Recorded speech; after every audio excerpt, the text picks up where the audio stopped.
Hi there, Janet Fritz here for Galaxy Girl Creations.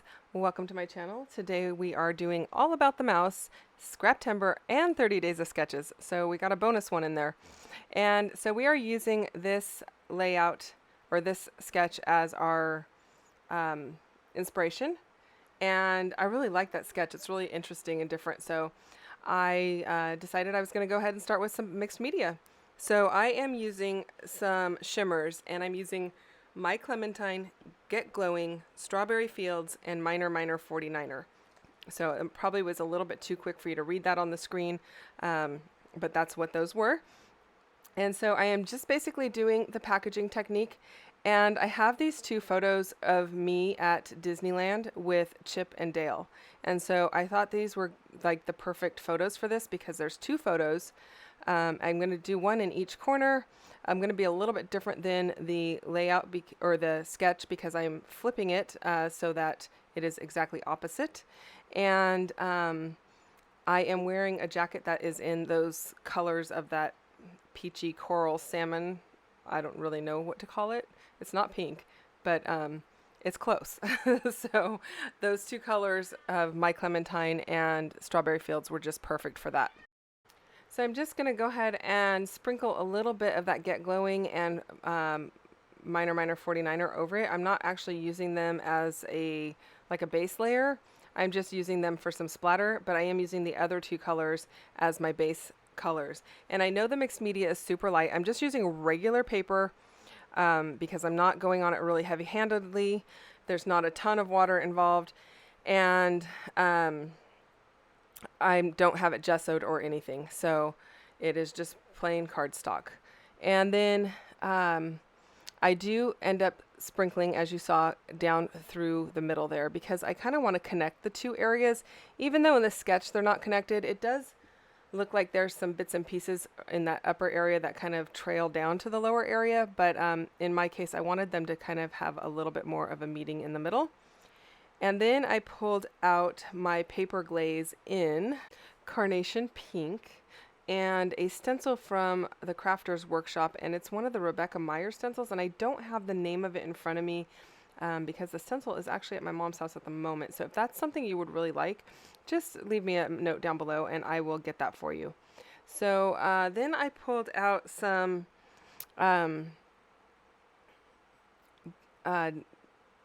cut files. Oh my goodness.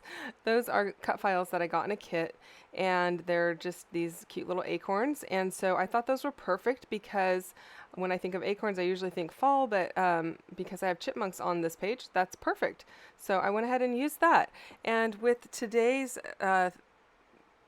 prompt being fussy cutting, I thought it was perfect because I'm not really fussy cutting out of a paper. Well, I will be because I'm going to cut some additional acorns, but I'm also fussy cutting to get the acorns backed. So I really like how it ends up looking. I have this old paper from Illustrated Faith that I thought was the perfect paper for one half of the acorn, and then the other half is that darker brown, and I'm having to kind of pick and choose where I cut from because it's this paper from Bo Bunny, and this is the only sheet of it that I have. And so those big brown splotches are the splotches that I am going for. I do actually use a little bit of the green for the leaves, but that is a little bit far and few between because there aren't that many spots that had good, a large enough green area to fill in the leaves. So I am just doing my best working with what I have there, but I will be pulling in some additional things. And I apologize that I'm a little bit off camera there, but and I won't make you sit through all of the fussy cutting of backing the cut file. So I am going to show you just a little bit of cutting these little tiny acorns. That is also another Illustrated Faith page, and it's really old, so I don't know the name of it. But I thought those were perfect as well to add to this page just to give some more detail and color. So off camera, I went and I ran my entire page through my sewing machine with some gold thread in it, adding a little bit more texture and a little bit more color. And I really like how that looks. And I'm just pulling the threads through the back because I don't like the messy threads on the front of my layouts typically. And so I just pull them through the back and I use some washi tape to hold them down. And then I am going to just back my photos with this brown paper. And I'm going to kind of have to Frankenstein it together because I don't really have enough to back both photos, but I do make it work, and I really like the way that it looks. So it's a great color to go with the rest of the layout. So, you know, sometimes you just make those things work. You can't really tell that there's any seam or anything, so it's fine. So then once I get that done, I am going to just start messing around with those acorns, trying to figure out where I want them exactly. I did consider adding another layer with that darker brown color, but I don't end up using it. So I'm just playing around with where I want these cut files to go, and I think that's pretty close to how I end up using it. But I do want to add some more leaves and greenery in there, and so I am using this weird green. It's the back of the Bow Bunny paper. And I'm using these dies from Tim Holtz, and these I purchased at Hobby Lobby when they had like 40% off of Tim Holtz. And I did not know they did not cut the entire outside of the leaf. They just cut the inside. And so I just manually cut around each leaf. Luckily, they're simple designs, and it was easy enough to do. So there's another example of a way to fussy cut. And I'm not going to make you sit through me making all of those, but you kind of see the process there. You see the leaves off to the bottom right hand corner, and then in the just to the left of the little sidekick machine.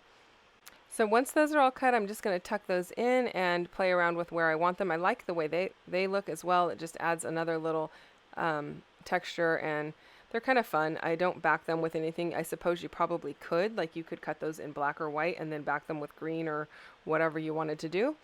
And then I pulled out this other green piece of paper from my scrap bin, and I do not know what brand it is. It's just a scrap out of my scrap bin. And I have this Spellbinders die, and it is a tree, and so I went ahead and cut that. And I'm going to tuck that in behind as well, just to add a little bit more greenery. And I like the way that it's looking. I like how it's coming together. I do realize that I am covering up a lot of my mixed media, but that's okay. It's still there. You can still see it. And given that I have the area that comes down connecting the two corners, I think it works. You can still see the mixed media to the right and left of each of the photos, even though there's a lot of it covered. So I'm just using my Nuvo Deluxe adhesive to adhere everything down, tucking those leaves in under the acorns. And I am not putting adhesive on the tips of the leaves because I want to keep a little bit of dimension. I want them to kind of pop up a little bit. And I did cut off the excess of that acorn that I just tucked under, thinking I might use it somewhere, but I don't end up using it anywhere. So it was kind of, I could have left it whole, but at the time I wasn't really sure. Okay, and so I really like how this is coming together. It's making me really happy. And then I do want to add that one taller, skinnier acorn over the top of the photo, but I don't want it to cover his face. So I'm just going to have to angle it so that it frames Dale's face. And so the top picture is me and Chip. The bottom one is me and Dale. And so I like how it's coming together. I popped that one up onto some foam, adding a little bit more texture. I think I added a little bit of foam to the leaves on the acorns, just to the tips. I don't know if I show that on camera or not, but that just gives a little bit of added texture also, so that everything's not completely flat down. And while I do that, I'll remind you to go check out everybody else who is playing along with 30 Days of Sketches and Scraptember, and It's All About the Mouse. So over at All About the Mouse, we decided we would all use the same sketch for today, but we would have our layouts be somewhat Disney related. So that is why I decided to use these photos. And so there's going to be a ton of inspiration for you on all of the channels that are linked in my description box down below. So I highly recommend it, and hope that you find a lot of inspiration by checking out all the other channels. So I'm playing around with those other little acorns, and then I realized I'm going to go ahead and use some flair. And the flair that I'm using is from Dottie About Flair, and it is really actually cool flair. I was a little bit hesitant on whether I would want to use it or not, because I know I have had flair in the past that has rusted, and this flair is in large part plastic, so I don't think I'm going to have a problem. And I really like it. The designs are very well, in this case they're subtle, but there are some bold ones, but they're not specific to a theme or anything, at least the ones that I have. And in large part, they are mostly like colorful and different patterns and stuff versus being um, solely specific to like, oh, this is about my dog or this is about coffee or whatever. And so it makes it really usable on just about any layout provided you're using the color that you have the flare in. And so I just used a little bit of foam tape underneath the middle of the back of the flare, and I stuck that down just to give a little more added texture. And these are not quite as thick as the original 10-pin type flare badges that were out way back, but it's not quite as thin as epoxy flare. So in case you're interested in that. And then I'm just adding some adhesive to the backs of these little acorns that I went ahead and fussy cut out, and I am piling a couple up on top of that flare and on top of some of those other larger acorns. And I'm using the colored ones with the pinks and stuff because I'm wearing pink and there's pink in the background. So I thought that worked out really, really well. So then I decided I'm going to go ahead and work on my title, and I'm going to use more of that leafy paper from Illustrated Faith, and the alphas that I am using are from Elizabeth Craft Designs. Those come in it's in their Planner Essentials. They come in like multiple sizes. It's called Retro Alphabet Trio, and you get 3 sizes, all the same font, but they come, this is the largest size, and then the smallest size is like 3/4 of an inch maybe, and it's a great deal. You get all 3 sets of the dies for under $30, and so I thought that was pretty fantastic for what you get. And I like the font. The font's a little bit different than some of the other ones. I like that you get the uppers and lowers. We get some in upper and some in lower, but they are all the same size height-wise. Makes it really easy to stack your titles. And so I decided to go ahead and use them because they're a little bit more playful than some of the other fonts that I have. And so I thought that was perfect for this layout about these chipmunk guys. And so yeah, I just decided I do end up using, there's fun foam underneath that paper. You did not see me mount the paper onto the fun foam, but I just use adhesive backed fun foam, and I put the paper right on the adhesive side of it, and then I run it through the die cutter with the die on the paper side, and so that gives it lots of dimension. And then I'm using those little tiny tile letters for the word and, so my title is Chip and Dale. And so that made it really simple. I thank you so much for watching. I hope you enjoyed this video. If you have questions or comments, you can leave those down below and I will get back to you as quickly as possible. Again, check out everyone else who is playing along. If you are not already subscribed to my channel, I'd love to have you subscribe, and hit that like button down below if you enjoyed it. If you're already subscribed, I really appreciate that too. Thank you for spending time with me, and thank you for watching. I will be back again tomorrow with another video, and I will see you then. Bye-bye.